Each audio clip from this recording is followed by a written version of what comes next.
Number সৃজনশীল নিয়ে আলোচনা করব। 3 নাম্বার সৃজনশীলের প্রশ্নটা ছিল হচ্ছে এল প্লাস এম হোল স্কয়ার, এটা ঘন ছিল।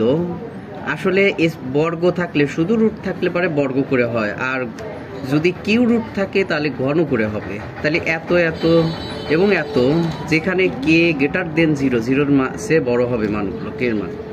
ক নম্বরে বলছে এত এ উৎপাদককে বিশ্লেষণ করো। খ নম্বরে প্রমাণ করো যে এত সমসন এত। গ নম্বরে বলছে দেখাও যে এত সমসন এত। আমরা ক নম্বরের উত্তরে আসলাম।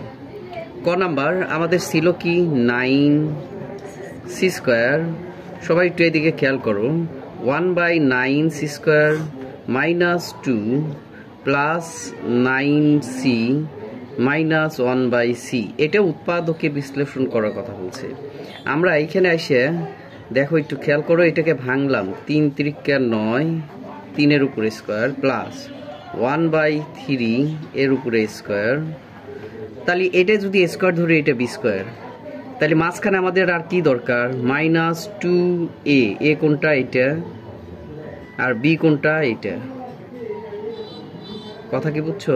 এইটা আর এটা কাটলে পারে এই 2ই থাকে। আমরা এই রাশির ভিতর থেকে প্লাস এখানে 3 কমন নিলাম, জোর করে নিছি 3 কমন। আসলে দুইটার ভিতর কি 3 মিল আছে? নাই। জোর করে কমন নিলে পারে 3 × 9, 3c বাঁচলো, মাইনাস এখানে যেহেতু জোর করে 3 কমন নিছি তাই এই 3টা এই পাশে এসে কি হবে? ভাগ হবে। তাহলে 3c। এখন এই পুরোটা সূত্র হয়েছে স্কোয়ার -2ab প্লাস b²। এটার সূত্র হচ্ছে a - b হোল স্কোয়ার। এ কোনটা? এটা। আর বি কোনটা? এটা। তাহলে -b হোল স্কোয়ার প্লাস আমাদের এটা যা ছিল তাই 3c - 1/3c। একটু এদিকে খেয়াল করো।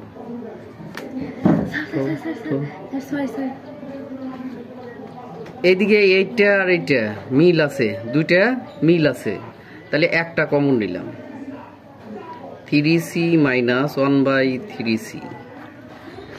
আর এখানে আমাদের হোল স্কয়ার ছিল যেহেতু, তাই একটা কমন নিছি, তাহলে আরো একটা বাসে 3c - 1/3c। এটা তো কমন নিয়েই নিছি, তাহলে বাঁচলো কি?